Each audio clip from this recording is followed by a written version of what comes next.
Welcome to the First Read Ultimate Spider-Man podcast, where we discuss Miles Morales, the one and only Spider-Man. I'm Zach, and with me as always is Master of Media Literacy, John Opat. Good morning. What's up? And happy 4th of July. Happy 4th of July. They won't hear this until, I don't know. The 13th or 14th? Yeah, exactly. But we just had 4th of July weekend. Did you do anything fun? I did do some fun stuff. I had some friends and their families come into town, and we hung out with them and their kids and cooked out. It was a classic 4th of July weekend. We got the Nathan's hot dogs, which I'd never buy except on 4th of July weekend. Sure. Okay, so what does Joey Chestnut do? Like 70 of those things? How many did you get? Did you just gorge yourself? I mean, when the beers have been flowing, I can put down some dogs because I'll just walk by the tray and grab one and eat one, Yeah. I feel like there's something in the male biology where there's always a little bit more room in your stomach for a hot dog. Yeah, they're like nothing. 3 bites. Yeah, you can just keep pushing those things down if you want. Wow, so speaking of great Americans, did Joey Chestnut, did he do it again this year? Is he still going? Yeah, he defended his title. He's still going. Yeah, I saw some quote. He's like, I'm never going to retire. We're doing this till the wheels fall off. How many did he do? Do you know? I have no idea. Maybe I'll look up. I kind of want to look this up. Yeah. Yeah, Let's look this up for the audience. You're usually our fact checker. Hey, Jamie, can you look that up real quick? Joey Chestnut returns to hot dog eating contest. Wow, maybe he sat out last year. Maybe if people don't know who we're even talking about right now. Oh, people know. You think? Well, there's some listeners in other countries, right? Every 4th of July, the U.S. does a hot dog eating contest, and Joey Chestnut has won every year since as long as I can remember this happening. Oh, wasn't there I don't want to just say like a stereotypical Japanese name, but wasn't there someone who used to win before Joey Chestnut, and he was like the big guy, and then Joey Chestnut won 20 years in a row since then? I'm not sure. Do you remember the hot dog eating contest lore here, Zach? Yeah, let me rack my brain. Okay, so 20 years ago, that would have been 2005's hot dog eating contest. Nathan's hot dog contest results. Okay, since this is the number one comic book podcast for sports fans, let's get into sports here. Takiro Kobayashi had won 6 years in a row, and then in 2007, Joey Chestnut got him. Wow, that must be hard. Getting he basically got Drew Bledsoe'd. Well, this is kind of interesting, Zach, because iron sharpens iron in sports, as we all know, right? Mm-hmm. You rise to your opponent level. So the world record after 2006 was Kobayashi with 53 3/4 hot dogs. 54, whatever you want to say. And then the next year in 2007, 3/4. They gave him credit for a dog he didn't finish. For 3, yeah. Oh, that seems, That's loser behavior. And then in 2007, the very next year, Joey Chestnut comes in and does 66, and Kobayashi does 63. So even if Joey Chestnut wasn't there, Kobayashi would have creamed the world record.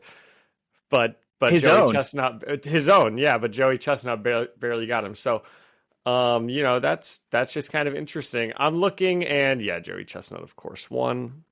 Good job. That's job awesome. Again. Good job again, buddy. And he doesn't just do hot dogs. He's a competitive eater, period. And I know he also has won. This is a very Indianapolis thing, but he's won St. Elmo's burger. Oh, okay. St. Elmo's shrimp cocktail eating contest. Wow. Wow. Non-locals, that doesn't mean anything, but that stuff is pure. It's very spicy or something. It's it's horseradishy. Radioactive horseradish. And it'll clear you out. Yeah, I don't really like it. Really? No, I know. It's not good. I think it's fun. I mean, you bite into it. Everyone who eats it is like, oh my gosh. It's definitely a weird sensation. Yep. Okay. We've got actually a lot of stuff to cover, Zach. I think we do. Are you trying to get into this, or are you trying to get into Spider-Man? Before we do, let's get our sad thing out of the way so that we can be in good spirits for the rest of the pod. But we lost a friend of the pod this past week. I'm sure several people know. Jim Shooter, former Marvel editor who we met at Lexington Comic-Con a few years ago. Yeah. And John has his signed Jim Shooter comic framed on his wall right now. Yep, I do. Seemed like a pretty good guy, from us talking to him. Sat there and talked to Zach and I at the Lexington Comic-Con for like 20 minutes, just like telling us stories about like, the glory days. So yeah, that's too bad. I actually didn't know he passed away until I hopped on this morning and Zach told me, and I was like, oh, that's such a bummer. I texted John something about it earlier this week, and he was just like, oh, cool, Jim Shooter. He missed the part where it said R.I.P. I was like, oh, man, dude. I even almost responded, wow, I promise you, this is almost my exact response to your text, Zach. I almost said, wow, this makes me so happy to read. Thank you for sending me this. Because what I thought Zach had sent me was just like somebody saying a really nice thing about Jim Shooter. They were like, to me, the best days of Marvel Comics was always the Silver Age, the Jim Shooter years. And I was like, oh, dude, man, I love Jim Shooter. This makes me so happy. And I didn't see that it had said R.I.P. Jim Shooter above it. So it was kind of a bummer. But do you think it's interesting at all? I was thinking about this in the last 15 minutes between when I found out he passed away and now. Isn't it interesting that, I never even knew this guy's name. I never ever had heard of him before. And then all in the same year or 2 year time spans, right? We read that comic of his that I just randomly found because it's football. I loved it, somehow kind of as a bit have become the biggest Jim Shooter fan ever. We meet him at the Comic-Con and talk to him. And then also he passes away. That's just kind of, the world is just interesting, right? I don't know what I'm trying to convey here, but you didn't know who this guy was 3 years ago is what you're getting at. Yeah. You've become more ingrained in comic history and culture. And culture, yeah. He was a big figure in Marvel Comics, right? But it was so long ago that comic culture, I see you wouldn't have necessarily known that before. Yep. All right. Well, we'll dedicate this episode to him. Yes, sounds good. You got anything else, or are we going to send it over to the sponsor and get into these issues? The Pacers lost. I know everyone's probably just been waiting to hear. We don't really have to talk about it at the end. It's pretty disappointing stuff. I was rather hoping to just sweep that under the rug. Yeah, the Pacers lost in the most brutal fashion because not only did they not get to play the game because their best player got hurt immediately, but also he's hurt bad enough that the entire next season is also ruined. So in the list of I thought maybe we could talk about Indianapolis heartbreaking moments, Zach, and see where this potentially ranks. This is one of this is up there with losing Peyton Manning. Oh, absolutely. Yeah. Yeah. Losing Peyton for the year, the Andrew Luck retire, but even just, I wasn't even thinking that, but also at the same time, Malice the Palace. This is up. Definitely. That loses Reggie's entire season. Plus, the injury. It's the biggest game in franchise history. It's a 60-year franchise. It's the biggest game. They didn't even get to play it. That's pretty brutal. That's definitely up there with the Hank Basket onside kick, of course. There's so many. I think it's bigger. It's yeah. Dwight Freeney got hurt at halftime. We would have won that game if Dwight Freeney came out and played in the second half. Dude, Indianapolis sports, they really are quite brutal. It Oh, well. feels like I don't know. Indianapolis sports feels a lot like Ash Ketchum. I don't know if you followed like Pokemon, but you know how it took him like He's got to catch them all. It took him like 20 some odd seasons where he's always like, I'm going to be the Pokemon champion. And then he just gets absolutely annihilated in like the finals. And every time he gets a little bit closer, right? And he's learning more about his Pokemon and he's getting more friends along the way and he's catching more. This kid's all about the friends along the way. And it took him like 20 seasons of Pokemon before he actually like was allowed to win the championship. That's Indianapolis sports. It's like every year you get excited about something or other, or you feel good about a certain player, and then it just gets taken away in like the most heartbreaking way. Yeah. I mean, this was as heartbreaking as you could envision. I texted Zach, out of all of our iterations of the game and how it could go, we never thought, oh, well, Halliburton will just get injured and they won't even, and it won't even really be a game. Like, dude, it's not just that he got injured. It's that the game had just started and he had drained. He was like 3 insane deep threes. Yeah. You could tell he was about to have like his legacy game. And we were going to win. We were going to win. Explodes and they show it 50,000 times throughout the rest of the game. I didn't stay to watch the rest. I was like, first of all, we're not going to win without him. Second of all, even if we do, I'm not like in the mood to celebrate now because next season is a wash.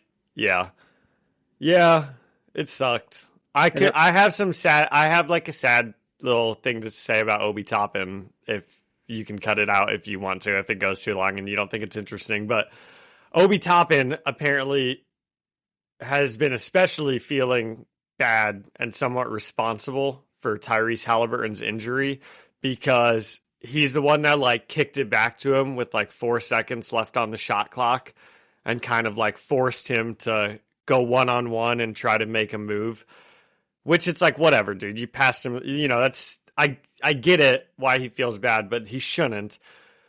But I guess in practice that week, the Pacers had specifically talked about not putting Halliburton in situations like that. So he didn't have to try to like create one-on-one like at the last second. And then Obi Toppin was saying like he just felt so awful after it happened that his mental was obviously like terrible and he like played a terrible game. So like he feels responsible for the injury. He feels like responsible for the loss to an extent. Like he just, I guess, wasn't taking it that well. From what my brother said, I'm sure he's fine, but that was just something that my brother had told me, and he's pretty tuned into like all the Pacers podcasts and interviews. Yeah, it's so like it's sad how it ended, but the further away from it we get, the more I keep reminding myself, we did just have the best season in franchise history. I know. That's why it's so sad, though, that you don't even get to fit. Like, dude, everyone I've talked to has said, I wouldn't have cared if we lost. But you lose like that. It's just like, you don't get to play the game. I feel so bad for Tyrese Halliburton. Dude, watching him, like, scream on the ground, like, it was just... And then in the hallway afterwards, I was definitely getting kind of emotional. Yeah. It's too bad. All right, okay, now we've got the sad stuff out of the way. Yeah, it's all wheels up from here. Yep, and these were some pretty good issues, I think. Yes, me too. So let's get into it, but first a word from our sponsor. Achilles surgeons. Every business says they're better.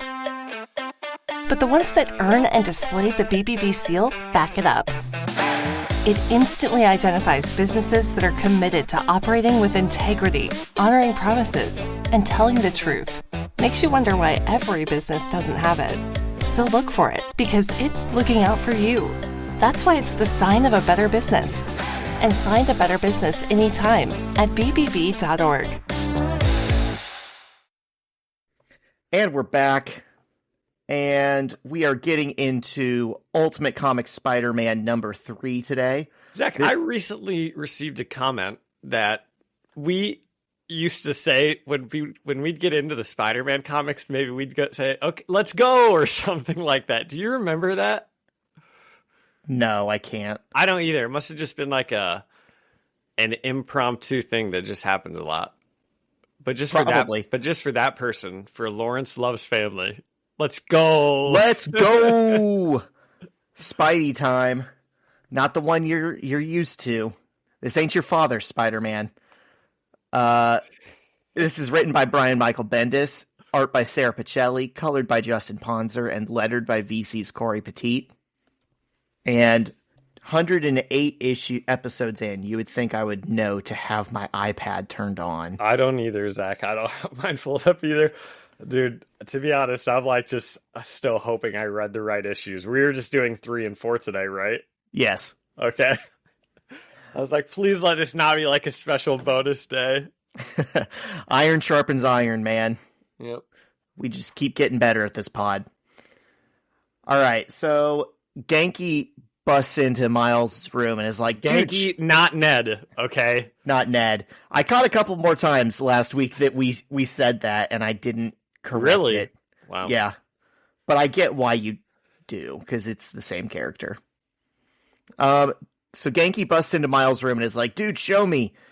And Miles jumps onto his ceiling and hangs from it like Spider-Man.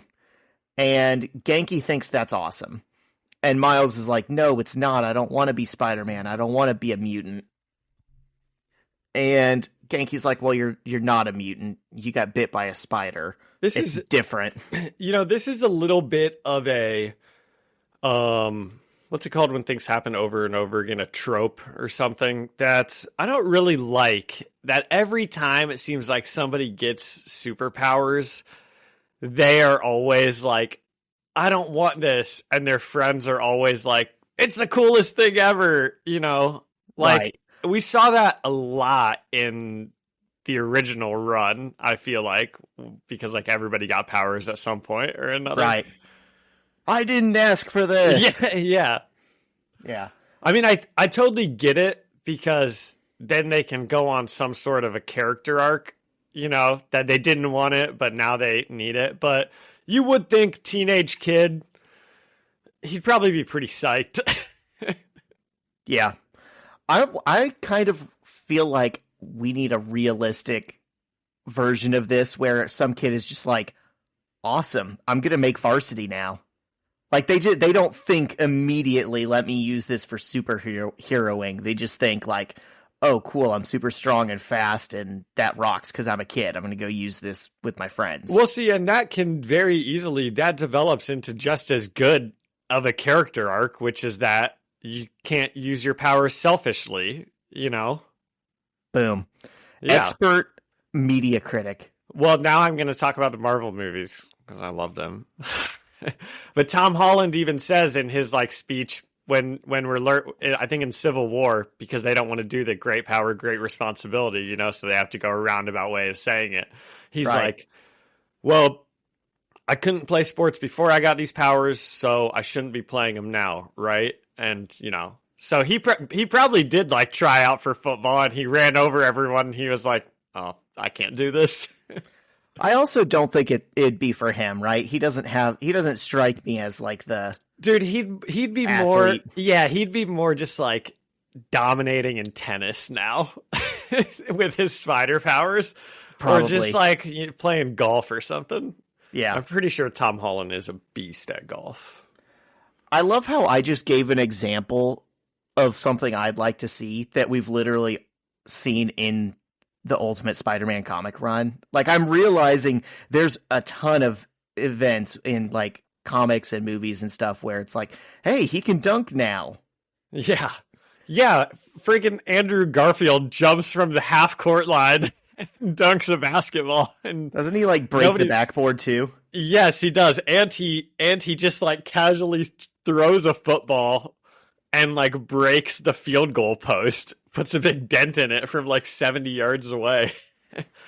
Dude, those kids should have noticed immediately. Those movies... That's kind of like the Ultimate Spider-Man run. Those movies truly were inspired by Bendis' Ultimate Spider-Man, because in both versions, you look at stuff like that and you're like, how is no one putting this together? Okay, so Miles and Genki are talking, and I picked up on this. Miles seems motivated by his fear and his desire to blend in, and I think it's tied to everything his parents told him last episode about how hard they worked for him to have a normal life. And I also think it's interesting, John, he has one power that, so far that we know of, that Peter Parker never had, which is invisibility. He's got 2. And he can shock. Okay. I couldn't remember if we had seen the shock happen yet, but we have. But the invisibility part, I think, speaks to Miles's initial desire to blend in. And that's because he wants to please his parents. Interesting. Well, now this is interesting too, because spiders, as a defense mechanism, have actually been known to blend into their environment. Wow, really, Harry? That's so yeah. that's Sorry, so smart. I didn't have that exact. I know you probably know that exact quote. You would have been better to pull that one out right there, but no, dude, that was a good pull. That was perfect timing. Okay, so Genki is like, hey, you should go talk to your Uncle Aaron to like figure out what the deal with that spider was, because it was at his house. And I mean, how many spiders are going around with the number 42 written on them that give people powers? He's got to know something. You know, I was thinking about this. I think maybe I glossed over, because you and I are so into sports. I think maybe I glossed over the Jackie Robinson connection. I remember being like, well, Zach, I'm sure everybody knows that number 42 represents Jackie Robinson. And I don't know, I guess maybe that's not that common of knowledge, you know. At the time, that probably was just like an Easter egg that some people got and most people probably didn't, you know. Yeah. So I just wanted to apologize. If any listeners were like, I didn't know that, you know, that's okay. Good job, John. Yeah, I thought it was a little bit more of a deep pull, but I think you're being right. a savvy sports fan, you picked up on it pretty quick. True, yeah. Also, you know, Genki's wearing a Howard the Duck t-shirt, which does ask some questions about the universe we're in here. Genki in general asks a lot of questions about the universe we're in, because he also had Fin Fang Foom as his profile picture. That's true. Huh. I wonder, well, okay. I've got us off topic quite a bit already. Let's just get back to it. I could see that decision making happening in real time. You're like, does one more side tangent? Okay. So Miles is like, I'm not really supposed to go around my uncle. My dad said no. And Genki's like, oh, your dad's a let's do it anyways. And so they go to... Wow, dude, I'm sorry. I have to get it. I have to do another tangent. And I know that... just one more, bro. Please, bro. I promise. Just one more. But this is just kind of funny, because the Oklahoma City Thunder just won the championship, as we all know. MVP Shai Gilgeous-Alexander. And look at what Miles Morales happens to be wearing. He's like wearing... I mean, the OKC Thunder probably weren't even a team when this was... Maybe they were. Yeah. I don't know. Yeah, they would have been. It was like 2008. But he's wearing like what looks to be like an OKC Thunder, and it's a number 2, which happens to be Shai Gilgeous-Alexander's jersey number. So that's just kind of, you know, a little kismet right there. Dude, insult to injury. Oh my God, and he's got a Tyrese Halliburton is overrated poster on the back. Okay, we're done reading this run. Miles sucks. That is a really funny and interesting catch, because obviously Shai would not have been playing at this time. This is just they just put him in an orange and blue. Obviously, he'd want to have an OKC jersey on, living in New York. But that is what it looks like. Yeah, good call, dude. You are dude. You are so good at sports. Yeah, thanks. You just catch it all. Thanks. Yeah, sports, man. Okay, so they go to Aaron's apartment, and Miles was just there the day before. This is still like the very next day after he got bit. And he knocks on the door and no one answers, and he just lets himself in. And the apartment is completely empty. No furniture, no stuff. I kind of really like that Genki was like, dude, we got to go talk to your Uncle Aaron. And Miles is like, no, my dad told me not to, right? He even says that like a couple times. And I was kind of thinking like, just go talk to Uncle Aaron, right? That's what's going to progress the plot forward, is going and talking to Uncle Aaron. And I'm glad, but it's easier to be like, right, they could have strung it out for another 3 issues and been like, no, my dad said I'm not supposed to, and then go and do some other, random bullshit. And then 2 issues from now, they'll finally go talk to Uncle Aaron. And I like that they just ended up going there right away. And because I was like, oh man, I want them to go talk to Uncle Aaron. Like, I like Uncle Aaron. You were just a bit afraid of that Bendis decompressed storytelling. I guess. Maybe. Yeah, well, probably. Because this run probably isn't meant to last 160 issues, right? So they probably are trying to tell a more not thought out story, but a pre-thought out story. They're trying to go through the origins a little bit quicker so they can just get to regular Spider-Man issues with Miles. Didn't you say something like Spider-Man didn't get bit till like issue 6 last run? No, was there something he got bit in issue 1. Uncle Ben didn't die until issue 6. Yeah. And then I don't think he gets in costume until like issue 7. Yeah.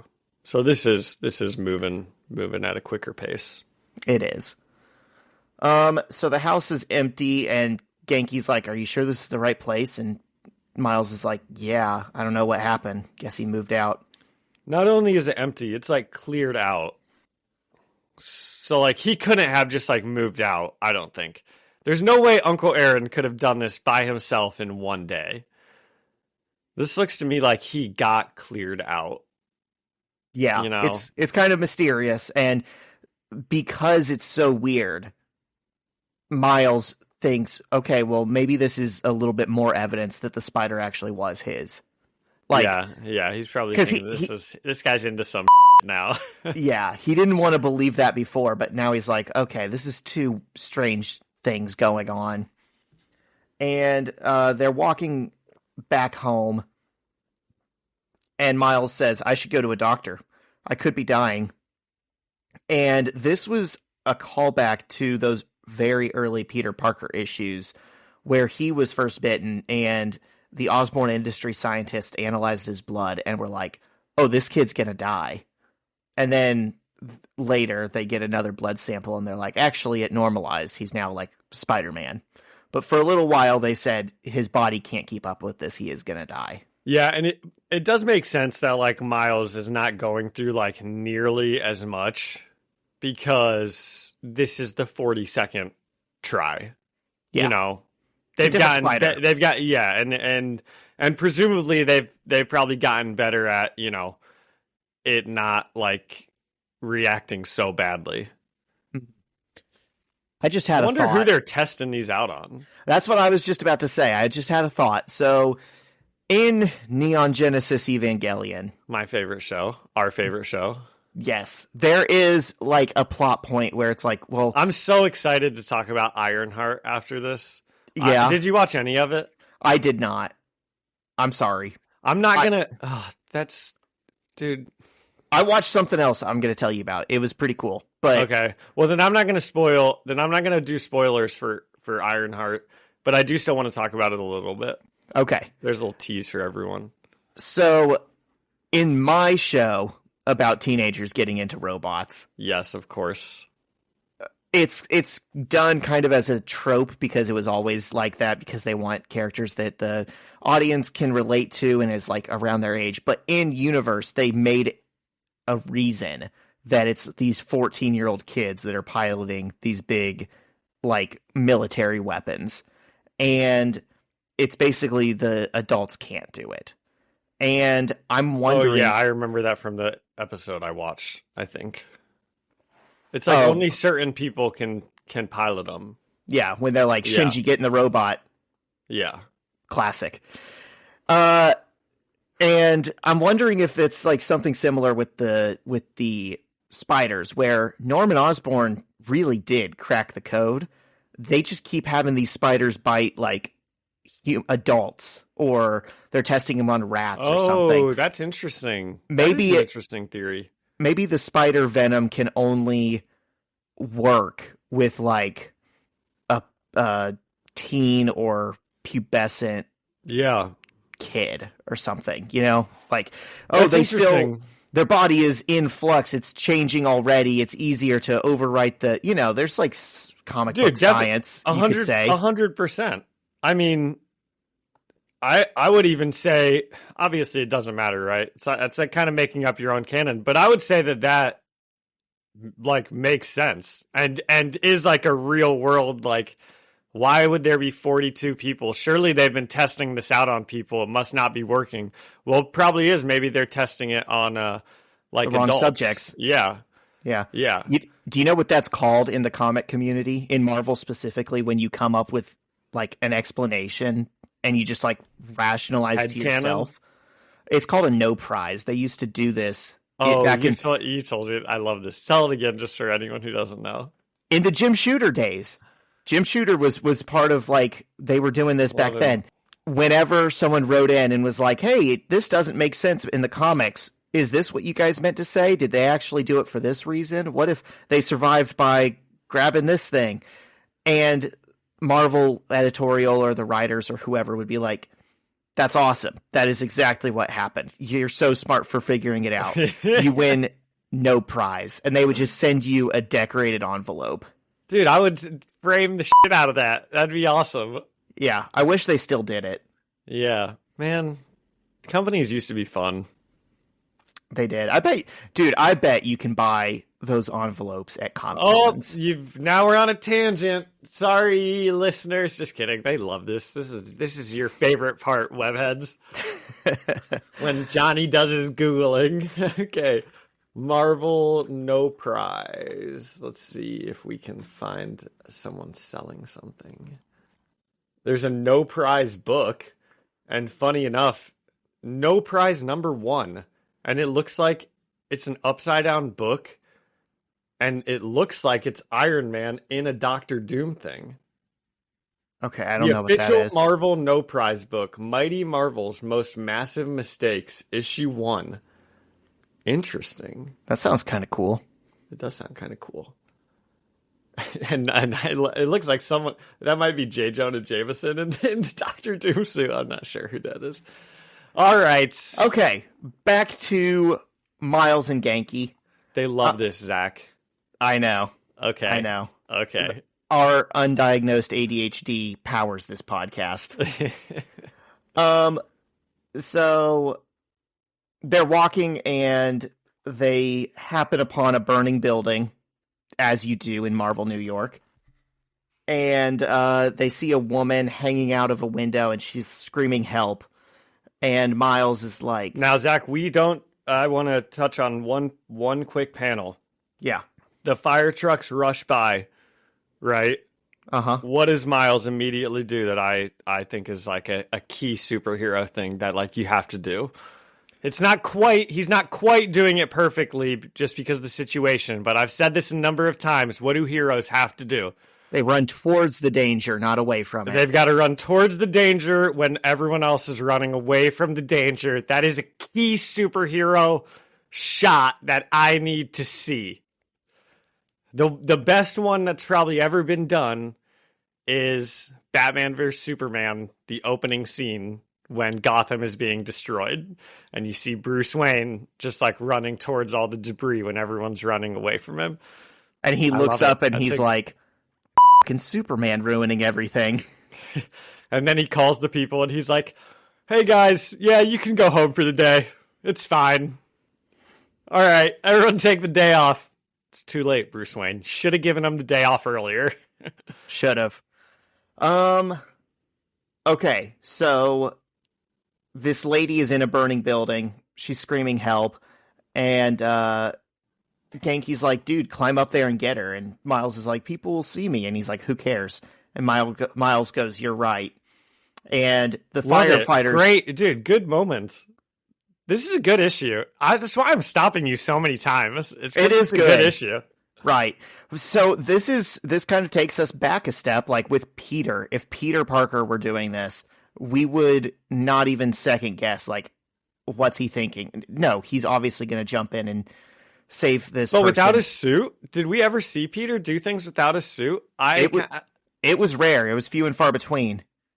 He definitely would take the time and go change real quick. But, with Miles, it does say something how quickly he clearly didn't want to step up, but he saw the need. An hour ago, he was like, I don't want these powers.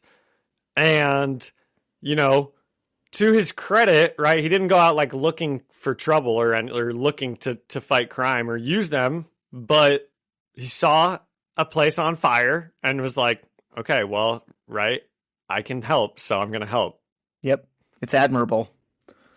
And so he jumps over like all of the firefighters and stuff. And I think this is a little bit of a callback to the first time we see Peter in his Spider-Man suit, when he jumps over like the line of policemen that are standing in front of the school. Because that's when he has to fight Norman Osborn in Midtown. He jumps over everyone's head and he says, big time superhero coming through. That's awesome. Miles kind of does a big jump like that over the crowd. And he climbs up. Oh, yeah. And then, that's such a good line that I actually remember, like, wasn't the last line of that comic, like, of course, everything's going bad for him because he's Peter Parker. And I'm pretty sure he's, like, gets grounded and everyone's yelling at him. And he's like, big time superhero coming through or something like that. Or maybe he's, like, walking with, like, trash on him or something. Probably, yeah. It probably does come back a second time to be funny. Like, ironically. Yes. Yeah. It, like the... what is it? Spider-Man 2 when he's like, woo, I'm back. And then he falls and he's like, my back. Yeah. Okay, so Miles, he has the right intention, right? I'm going to say air quotes, he saves this woman. Dude, I got so worried for this woman for a second. I was like, oh my God, Miles just killed this woman. Yeah, it almost goes very badly right from the jump. Keep in mind, he's like a 13-year-old kid. She's screaming. She's got her head sticking out of a window. Well, listen, I don't want to get too much into politics here. Oh, God. But, and we don't have to get into the politics at all, but let's get into the optics of this, okay? There is this woman who's in a burning building. She's a white woman. And she sees Miles like scale the wall, and Spider-Man exists still in this world. He's not dead yet. She sees Miles like scale this wall and is like, let me help you. And she is like pushing him away, like screaming at him to get off. And dude, it was my first thought that was like, well, if this kid was white, she wouldn't be acting like that. She just wouldn't be. I don't know. Did you think about that at all? I try not to. I don't know. You're right. She is pushing him. And here's the thing. She's like aggressively like telling him to fuck off. If she were successful in pushing him off of this wall, he's the one falling to his death. Well, he's got spider powers. So, he'd be fine. He can survive a fall like this. She can't. Well, she does. So she goes to push him, and she falls out the window, and lands on... He kind of moves, so her momentum just takes her out of the window while she's going to push him away. Yeah. If you can picture that, reader, listener. It is what it is. It's not the most graceful save, but you know what? It works. It does the job. She falls onto the big inflatable mattress that the fire department had put down. Which was not down there when Miles climbed up the building a second ago. Oh, you're right. It's totally not. No, he's so lucky. Yeah, that's convenient. She's so lucky. Imagine Bendis all right, so then this racist falls to her death and breaks her neck. And they're like, nope, got to change that. Put a mattress down there real quick. I think that's on purpose, though. I think that is supposed to be a statement from Bendis. Okay. I guess Miles sees or hears something inside the building, and he's like, realizes there's someone else in there, and he climbs in, and then a second later, he emerges with a little girl and a puppy. Aw, how cute. And he jumps out through the window and lands on the mattress. Wrapped up in a Captain America blanket. Wow. I love that in universes like this, and like in the Marvel universe, people are like fans of the superheroes, because of course they would be, I think, you know. I love the connotations that the different superheroes that you're fans of, like what it means, because like having a Captain America blanket would mean a totally different thing than wearing like a Hulk shirt. Well, in this universe especially, because the Hulk sucks. Right. Yeah. And everyone's like, that's amazing. Good job. And Miles just goes directly to the EMTs, and he's like, this girl's having trouble breathing, and they get a mask on her. And the firefighters like try talking to him. They're like, that was great, kid. What's your name? And he just jumps away again. And one of them says, told you Spider-Man was black. Which is interesting, because he could be in this universe. That could have been the real Spider-Man. Like, as far as they know. Yeah. Yeah. And he might have just been passing by without his costume. I mean, that is what happened. He doesn't know he's Spider-Man yet. Well, yeah, I mean, not exactly, you know. Right.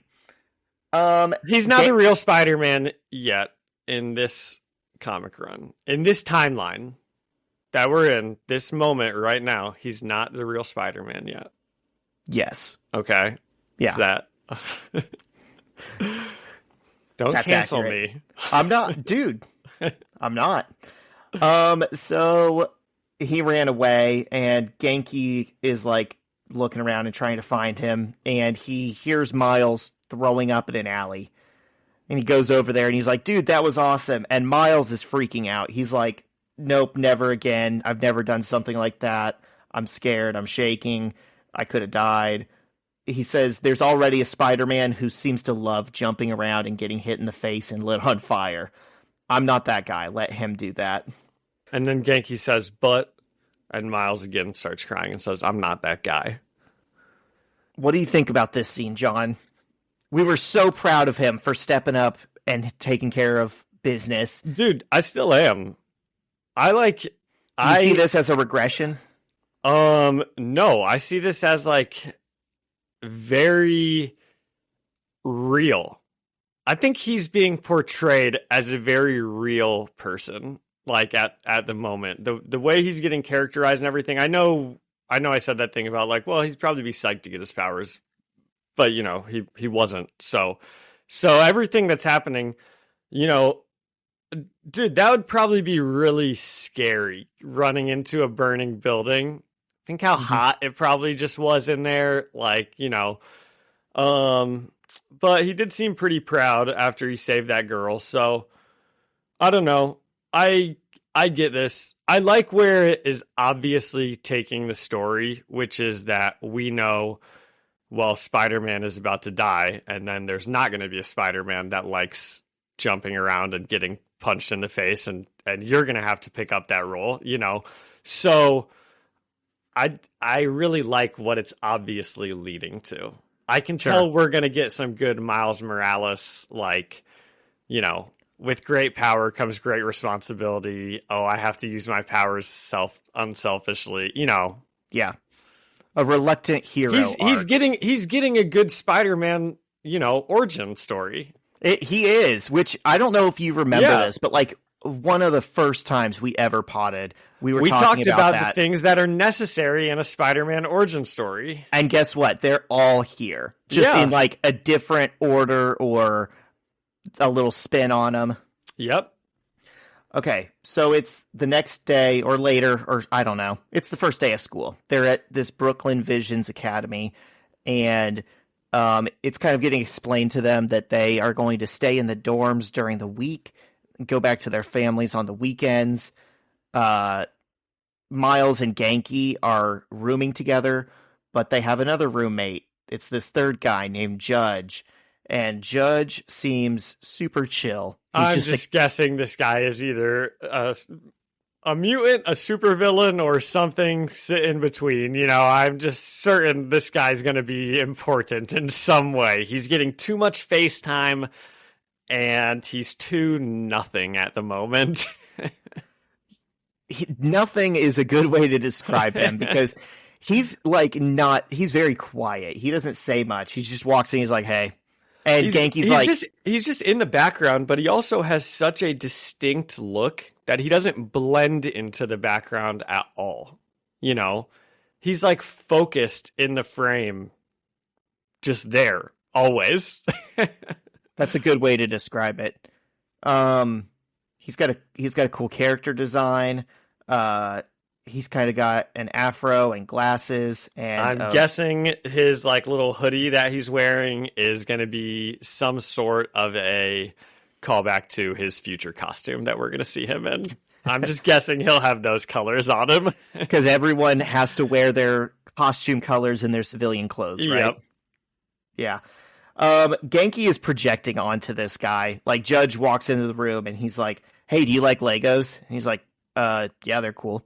He's like, "Awesome. This guy rocks. I love this guy so much." Miles, isn't Judge cool? And that night, Miles has a nightmare that Electro comes into their room and kills him, thinking he's Spider-Man.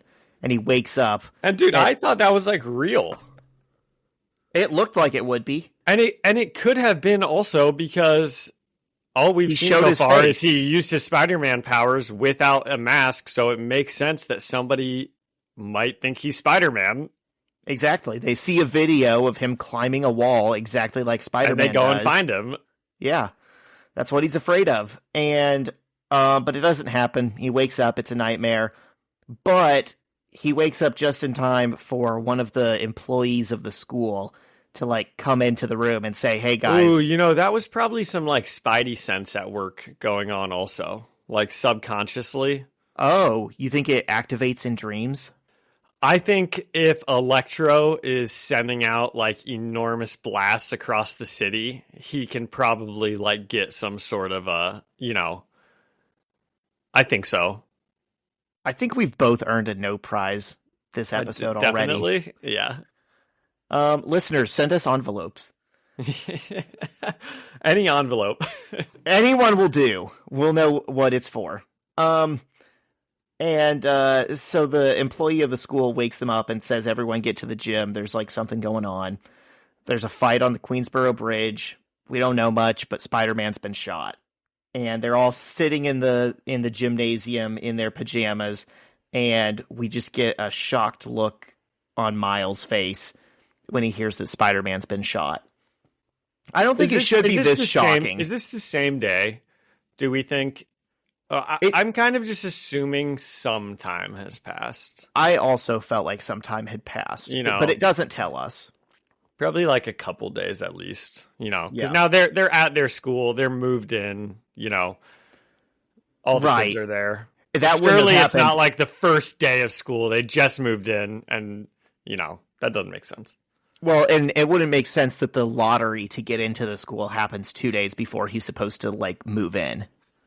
I meant, yes. Yeah, you're right. Surely there's been more, at least like probably like a month or even like 3 months, you'd imagine between the first issue and now. But I meant like from saving the girl from the girl from the burning building to that day right there. Because that's kind of the difference, right? On that day, he said, there's already a Spider-Man who wants to go around and do stuff like this. So how long has it been since he made that comment, do you think, to where Spider-Man dies? Surely it's not like later that night. No, I think probably a couple weeks. Yeah. I don't think he should look this shocked, though, that the news that Spider-Man's been shot, because he's not dead yet, and Spider-Man has been shot many times. See, that's why that's what I was saying the whole time, right? The whole Death of Spider-Man run, I'm like, Spider-Man gets shot all the time. Oh, but this is a Punisher bullet. That's right. It's got a skull on it. Yeah. If it comes from a character with a name, it has more plot relevance. You said that, yeah. Okay, so that's my issue. And then we get the letters column because they include the letters column on all of these issues on Marvel Unlimited. They really wanted people to know what people were writing in. And I think they kind of stopped reading them. I stopped caring about them. I'm reading them more. And I think, good. Tell me. I think Marvel is intentionally at the very beginning. I think they published all of the angry ones to try and create a narrative that all these people were outraged over this. And then at this point, they're publishing all the nice ones with people who are like, wow, love it. 3 issues in, it's a masterpiece. You guys have done it again. The House of Ideas keeps working. Well, also, if anyone was actually reading this, they wouldn't have as negative of things to say about it. So you would think the more episodes they get in, the more issues that they get in, the more positive the feedback will be, because they won't be getting people anymore that are just like, how could you change Spider-Man? It's been Peter Parker since forever and ever. Yeah. Well, I think they still are getting those emails. They're just done putting them at the forefront of the conversation. Yeah. I wanted to read this one that I kind of liked. This person said, when I was a teen, I stumbled onto an issue of Ultimate Spider-Man, and like many others, I was blown away, not because the characters had trendy haircuts, the way they talked, or the fact that it was placed in the present day. It's because they were more real than any other incarnation of superheroes I'd seen. Peter didn't have a perfect family, almost any social life, and consequently he wasn't perfect either. He was a teen. I could understand his thoughts and decisions. The Ultimate imprint is more real as well. Just like in real life, people die. Our heroes die too, but only if we let them. Just like in real life, we can only do so much to save them or ourselves. The rest is just a lottery for charter school. And that's why we need superheroes, to give us hope, to inspire us to never give up, and to press on like their legacy does. This time, that legacy is a 13-year-old Miles, who, very much like Peter, is a bright, secluded kid who appears to be far more mature than most kids his age. In a way, Miles is Peter, and I don't understand why people can't see that. I was terrified, as most are at Miles' age, but it seems Mr. Bendis has really pulled it off nicely. He isn't an annoying kid. I hope time would pass slightly faster than in the original run, though. Overall, good start of a run, hopefully as long as its predecessor. Go Spidey. An eager reader, Mateja from Serbia. I just thought that one was really cool and hits on a lot of things we've talked about. I was about to say the exact same thing. I mean, we've talked about how real the characters seem, and even specifically mentioned how it's kind of nice it's moving a little quicker than the previous issues. So yeah, good job, Mateja. Yeah. So dude, I would love it. How funny would it be, Webheads, if Zach was just reading a comment and then at the end it said, from Zach Armour, age 11, Indianapolis, or something like that. I mean, I have been in letters columns for Spider-Man books before. Have you been? Not ones that we're going to read, more recent ones. That will be a bonus one. We will have to read one that you are in there just to get to that. Yeah. I mean, Spider-Punk by Cody Ziegler and Justin Mason. I've been in that a couple of times. Basically, anytime they do Spider-Punk stuff, I let them know if I thought it was good or bad. That's awesome. You let them know if you thought it was bad in a respectful way, of course. I don't kill yourself. This issue sucks. No, I don't think I've actually done that. There's one it doesn't seem like you. There's one Marvel Unlimited issue where they just got his voice completely wrong. It was like dog, but I don't think I wrote in to say that. I might have tweeted it or something. Yeah. What's our rating scale here, Zach? Because Genki talks about Legos again to judge, I gave this one a 745 pieces out of Genki's 1,000-piece Lego set. Oh, dude, pretty low. 7.5? I'm all about this. I think I'm gonna go 925 pieces out of 1,000 pieces. Okay. I thought it was really good. I'm liking this run a lot. I am too. I wasn't trying to make that a low score. I just thought this was, yeah. I mean, 7.5 is like better than average. Yeah. Okay. That's like a comic. Seven, that, you know, 7.5 was 7 was probably our average score for issues 1 through 160. I would say, whenever something got down to a 5, we were like, I didn't like this one. 5, right. You I would consider any 7 out of 10 comic or higher money well spent. Okay. Well, there you go. All right, I'm up. So this is issue 4. Something happens on the previously page here that I want to touch on. They say, with the world still recovering from a devastating mutant attack and a hardcore anti-mutant father, Miles is not happy with his situation. So, dude, hardcore anti-mutant father. That's what I was going to touch on. Did you think I was going to touch on some English thing, some grammar thing? I thought it wasn't conjugated correctly. With the world still recovering from a devastating mutant attack and a hardcore anti-mutant father, Miles is not happy. So still recovering and is happy. Those are both present. I think it just tense. Sounds clunky to me. Yeah, it is. That is kind of clunky. It also does say months before Peter Parker was shot and killed, Miles Morales was about to start a new chapter. So that answers your question that from like the first issue we saw Miles to where we are right now, it's been a few months. Yeah. Yeah, that is actually kind of a clunky sentence there, Zach. If we want to get into the grammar aspect of it, it's because it starts with a dependent clause and it has that like, it's got that like long dependent clause and then it has an and in it. And has another, like, bit added to that dependent clause. And because there's not a second subject after that and, it kind of like, it's just a big, long dependent clause that begins a sentence, which is kind of sometimes clunky. Like, they could say Miles is not happy with his situation because the world is still recovering from an anti-mutant attack and he has a hardcore anti-mutant father. And that would sound a little bit better, Yeah. Anyway, just if we want to get into Bendis probably didn't write that. Probably not. That was some intern. Yeah. But what I really hardcore anti-mutant father, I mean, we had heard him say some stuff where we had talked about it before, but it is interesting that like the comic itself is that's a pretty strong label, Yeah. So, yeah, whatever intern wrote this is really laying it on thick. To our man, Jefferson Davis. Jefferson Davis, racist? Never. So, these kids are all out in the auditorium because something crazy just happened. Remember, there's a fight on the Brooklyn Bridge. Spider-Man's been shot. And Miles whispers to Genki. He says, "Cover for me." And Genki says, "What are you going to do?"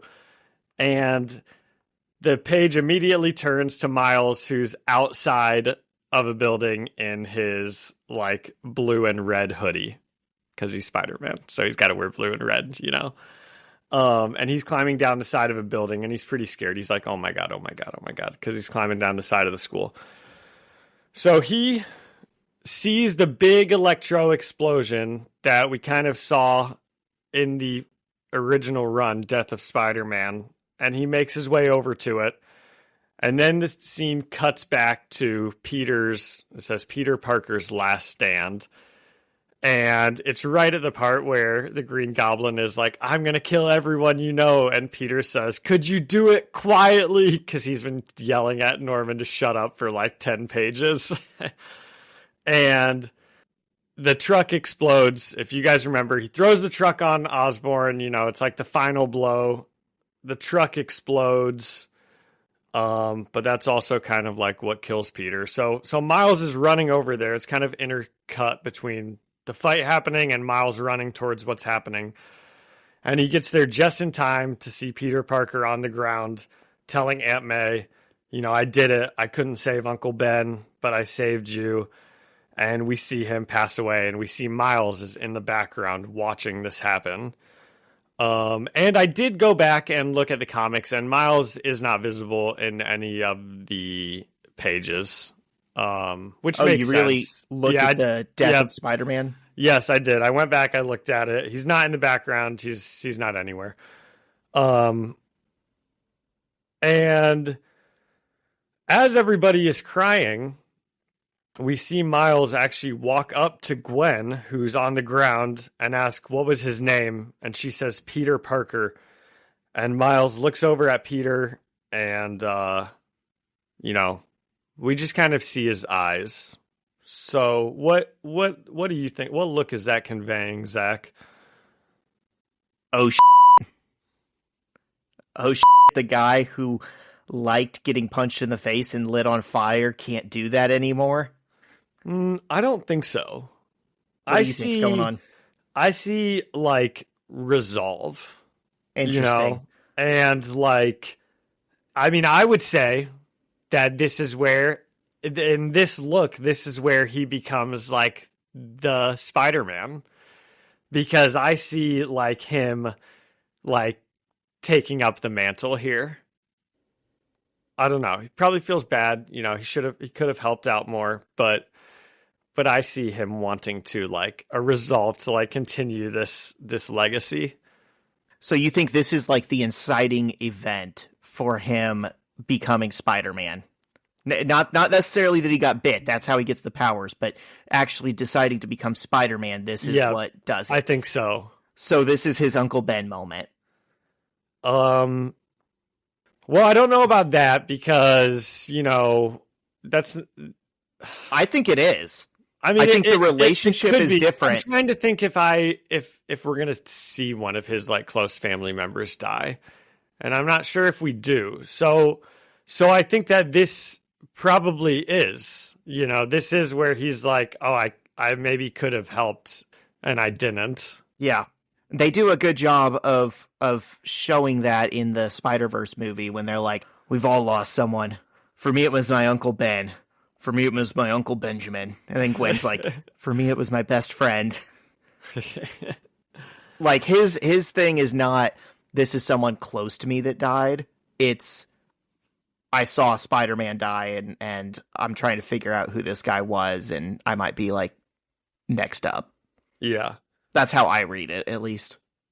So the scene changes. We see the Daily Bugle headline that we saw before. Spider-Man R.I.P. New York's fallen hero is Queens high school student Peter Parker.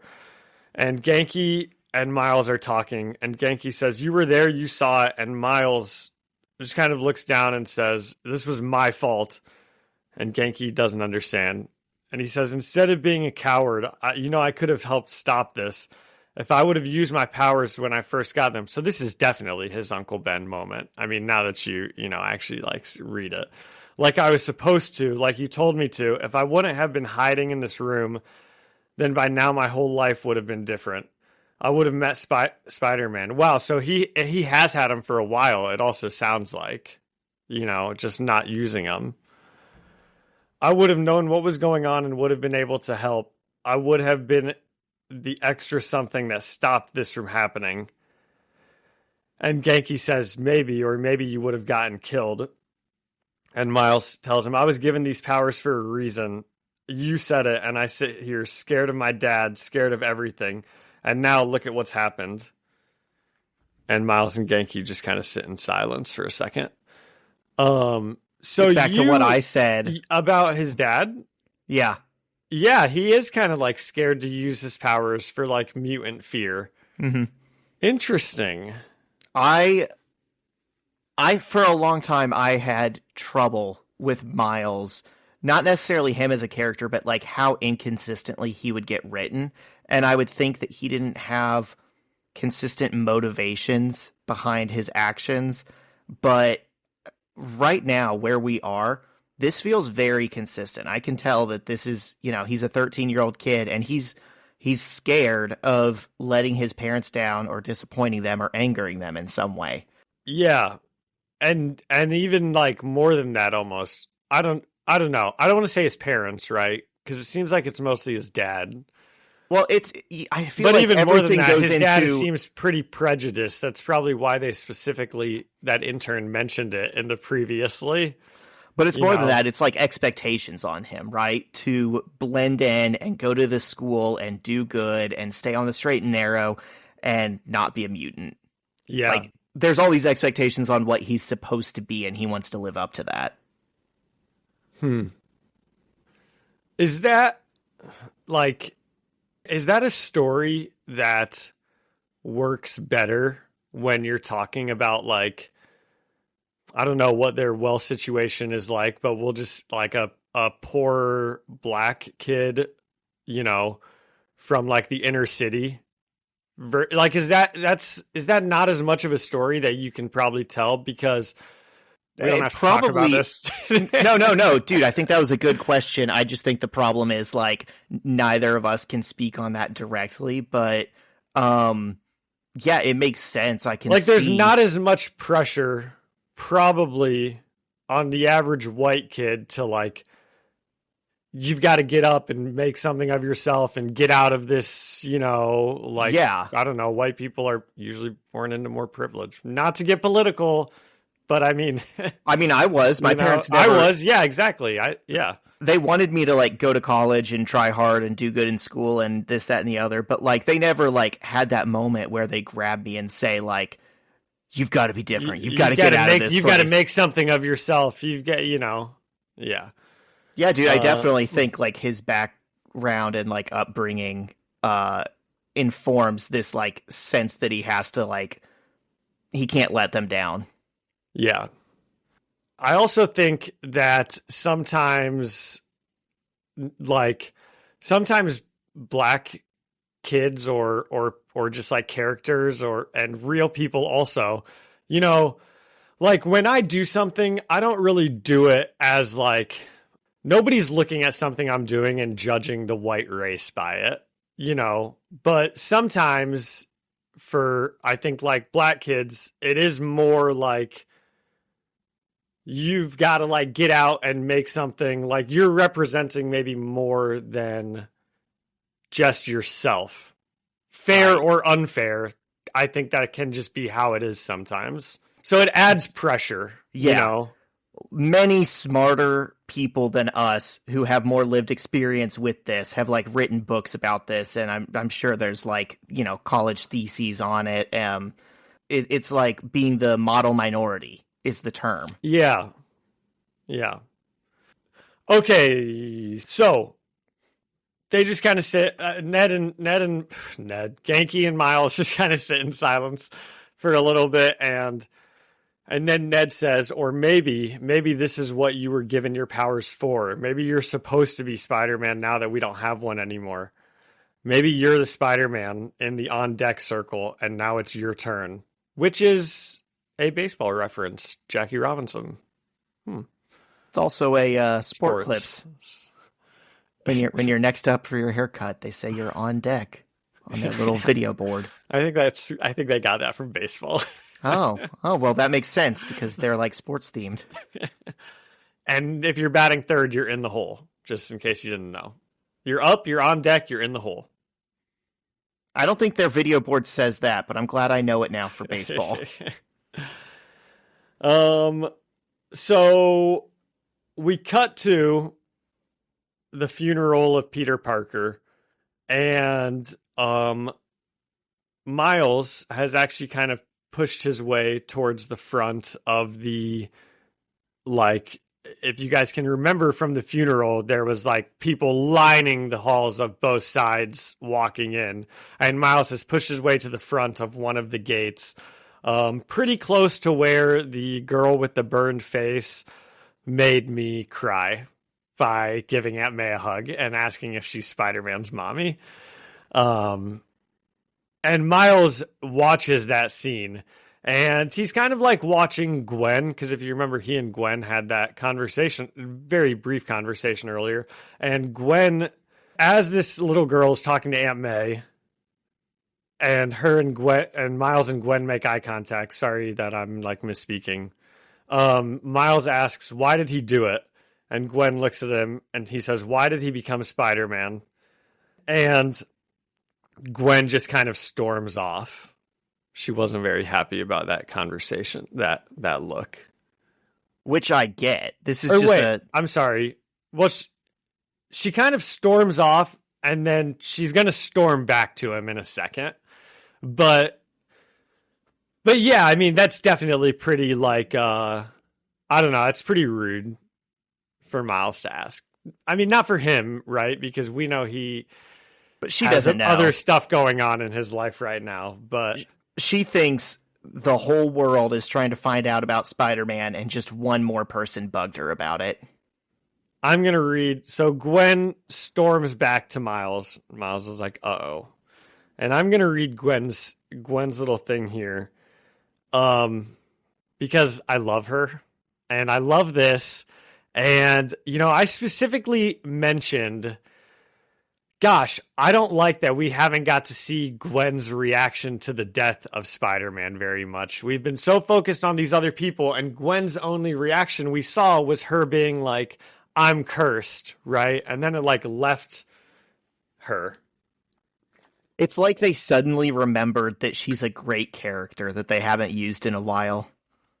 Or maybe they had this plan the whole time. Because this works really well for me. Dude, I hope we see her and Miles a lot more. I would love it if Gwen was like a recurring character in this Miles Morales run, as like a voice of like morality, or, you know, like she's kind of like an ultimate morality person. She doesn't really ever, I feel, like the ends never justify the means for Gwen Stacy, right? She's like, you just do what's right, and you know. Or do you think I'm wrong here? No, I think you're right. I think that's I think it's fun remembering how she came in as like this like suicidal, depressed, like weird girl that puts a knife on Kong. But even that, she didn't do that. It's not like she did that for no reason, right? She came into school, she immediately saw the dorky kid getting bullied, and she's like, I'm not putting up with this. That's right. Yeah. Like, she has a sense of, like, she's kind of got a sense of, like, Captain America, like, morality to her, in a way. Yeah. Anyway, I would love it if her and Miles, you know, if she was in this. Is she? No. I've said before, like, her and Aunt May, they pop back in occasionally, and they kind of do that role of what you're talking about. So Miles, she storms up to Miles, and she says, because his uncle, the guy who raised him, died. Peter thought he died because even though he had these powers, he didn't do anything to help. At least that's the way Peter saw it. And his uncle told him these words as he lived by it, that with great power comes great responsibility, okay?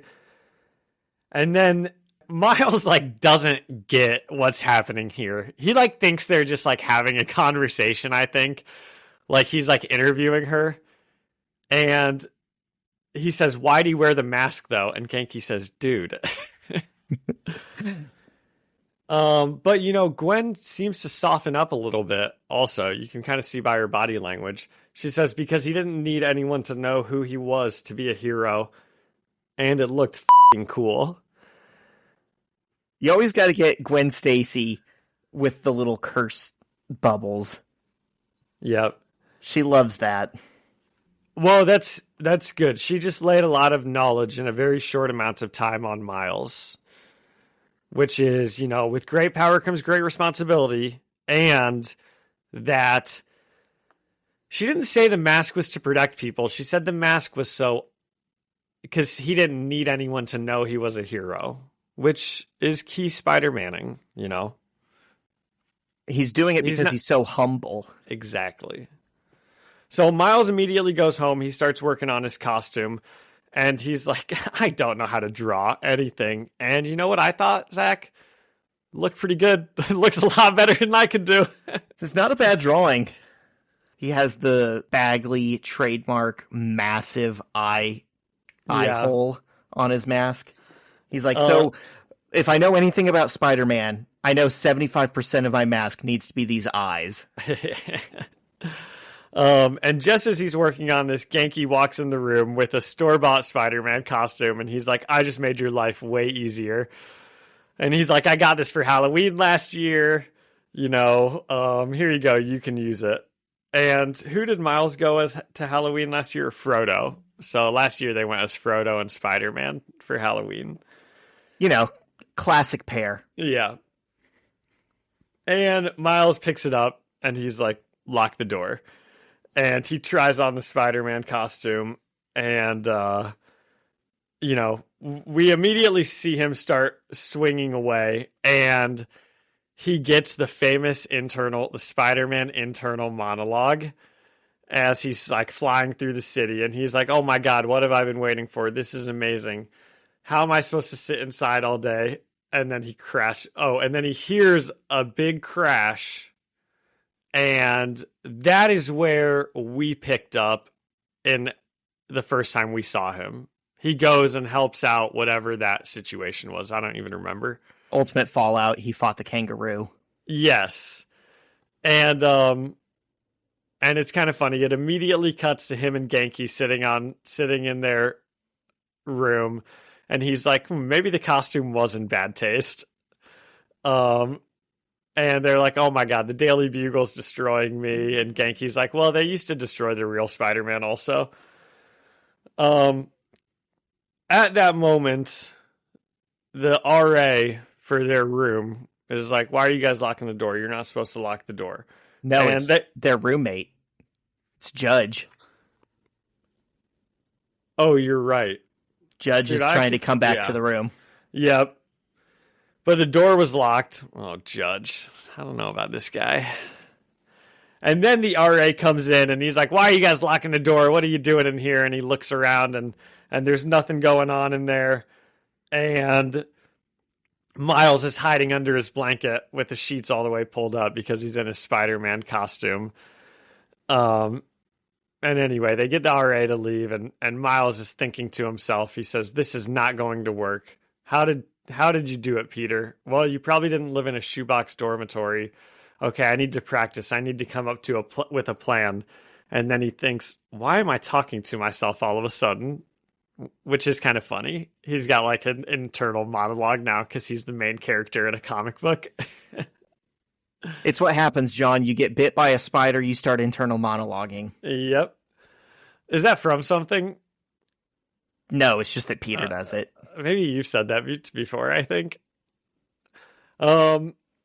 So he sneaks out. He's going to go try to Spider-Man again. He's like, okay, I got to find the bad guys and I got to figure out this head buzzing thing that's going on in my head. He's like, why is my head buzzing? Which we know is spider sense. He's like, I got to figure that out. And then all of a sudden he gets smacked in the face by a foot. And we turn the page and it's Jessica Drew standing above him saying, I'm Spider-Woman. The question is, and I really want you to think really hard about how you answer, who the do you think you are? Jessica! Dude, I love it. J. Drew is back. This is awesome. I can't wait to see this. I almost read ahead.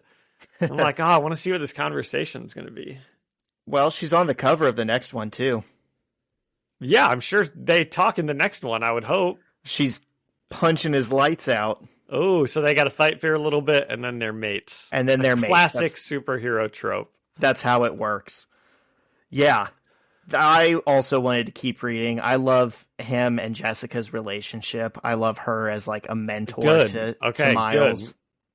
Good. Yeah, that's going to be a weird. I don't know. It's interesting. I can't wait to read about it. What should our rating scale be? What did we see in this one?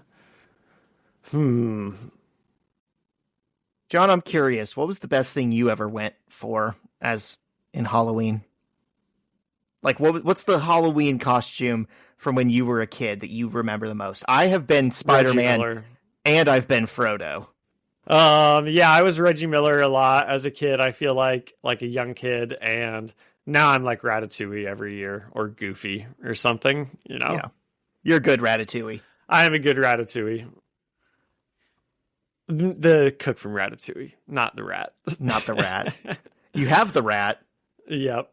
Okay, what is our rating scale? Let's see. How about out of 10 life lessons that Gwen is smacking down on Miles?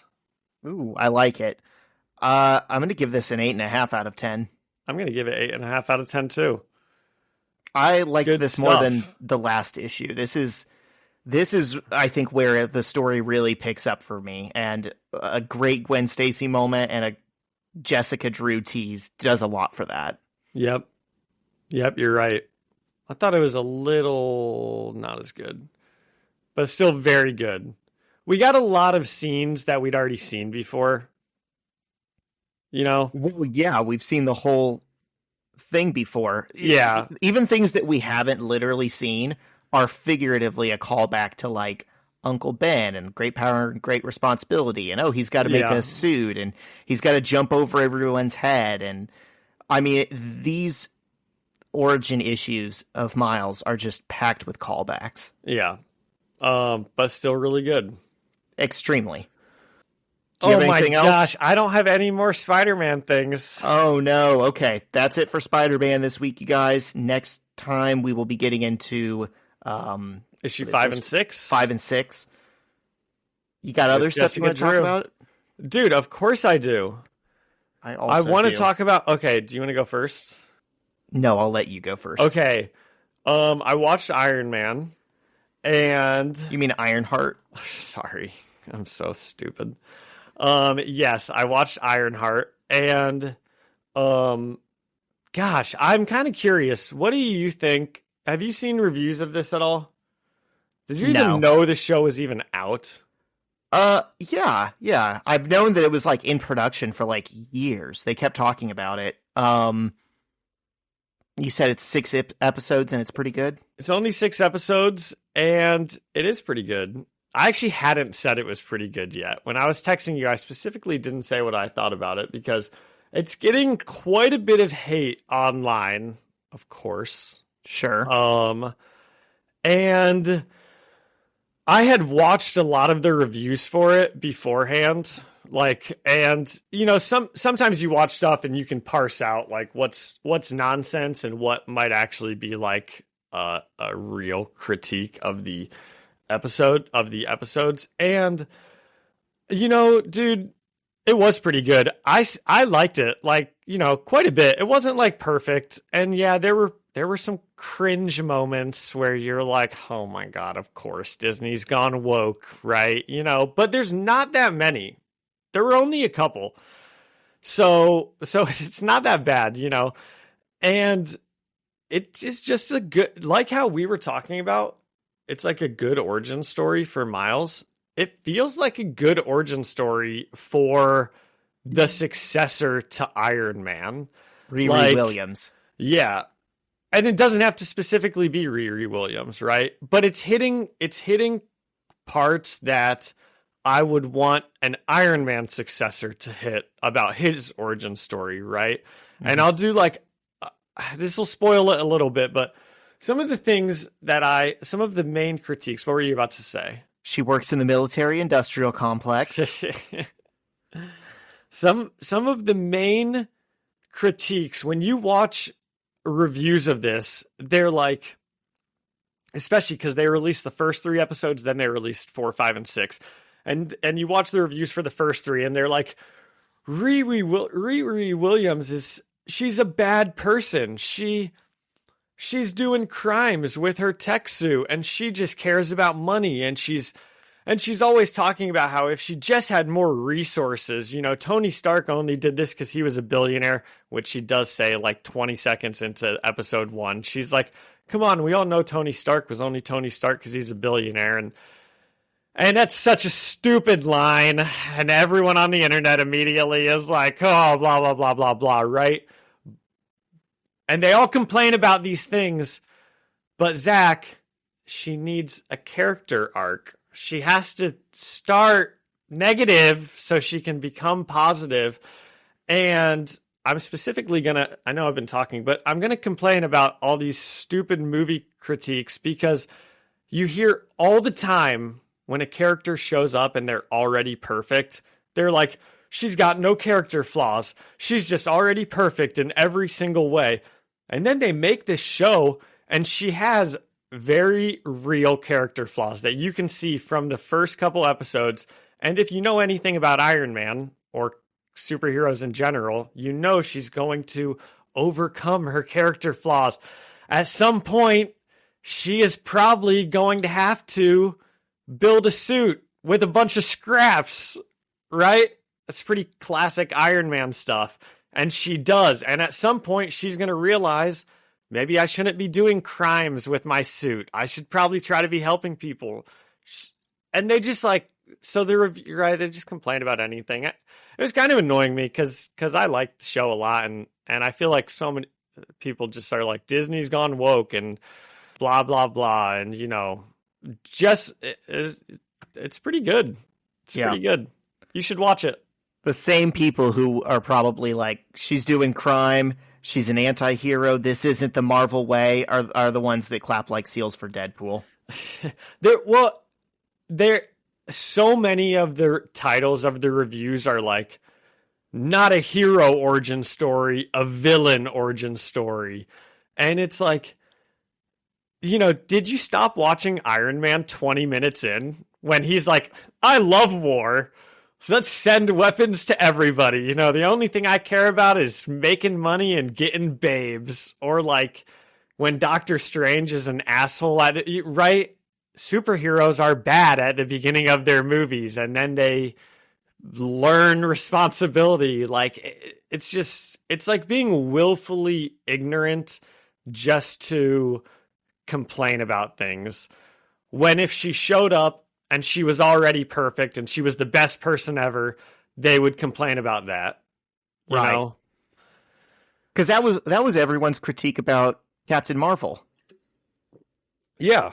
They were like, that's the main critique. Usually about like female superheroes, that's the main critique you get is like, well, they're already perfect. They didn't even have to learn anything or you know, they're just already the hero. And it's like, now we're seeing what I think is a pretty good origin story for her. And they're like, people are like purposefully, you know, not recognizing that. Right. Well, Anyway. awesome. I mean, not awesome that like they're approaching it. No, in but bad it faith, was pretty good that was a damn good spoiler-free review from you, John. with a couple spoilers. I don't think that counts. Well, as if you spoilers. watch it, if you watch the 6 episodes before we talk next, we can talk a little bit of spoilers because there are a couple things that I would like to talk about in a little more detail. Yeah. Well, this was a good segue for my thing, which was something I watched last night, and I feel like I've got to be like the last person on Earth who knew about this. Do you know about the Waco siege in 1993? Like a little bit. I know like some people like holed up in Waco, Texas, and something happened. Yeah. They killed people or got killed or something. Yeah, there's a 3-part documentary about it on Netflix that I watched last night. Why was this a good segue?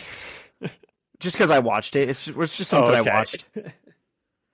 I was just floored that I like didn't know about this because this was like, I mean, it was a good documentary for one, but it was just like such a crazy event. This this cult had like 100 members, and this guy had, you know, convinced these married couples that it was God's will to split up their marriages, and now those are all his wives. And they've got all these kids running around, and they're like abusing the kids, which is not that's like the sad part. I mean, it's all a sad story. Yeah. But they're like stockpiling munitions and all these like illegal guns and grenades and stuff. And the ATF comes to arrest him. And it just like turns into this massive like 2-hour shootout. And then like a 51-day siege. Jeez. And it ended up like they got some of the kids out like through hostage negotiation, but it did end up like burning down with like most people still inside of it. And really? It was did they do it? Did they do it like on purpose towards the end? I'm guessing the documentary it tries to be neutral, so it shows like some of the cult members that survived saying we absolutely didn't start those fires. But then it also shows that like they started in 3 separate parts of the building simultaneously. And the government's like, yeah, we didn't do that. Those people were like committing suicide. But makes more sense, probably. It was. It could have also only been like 3 of the higher, right? The people who survived might not have even known. Yeah. Yeah. I'm not sure, but it was just like I was like, how did I not know about this? And I mean, apparently it was a big deal. Like, surely, yeah. I'm like going down a rabbit well, learning about that right now. Very cool. Yeah, I feel like maybe I've read about that at some point, like on a Wikipedia, like dive or something. But yeah, it's kind of like Jonestown, it sounds like.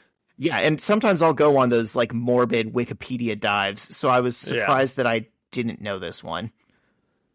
And then it was like it kind of started a lot of different stuff. Like that was what Timothy McVeigh did the Oklahoma City bombing in reaction to, and like Alex Jones got his career started, like helping them raise money to build a new church.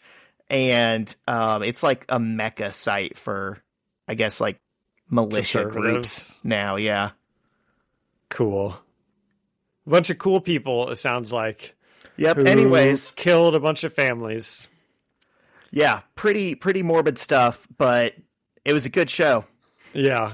Well, I was just looking, and I don't have anything else.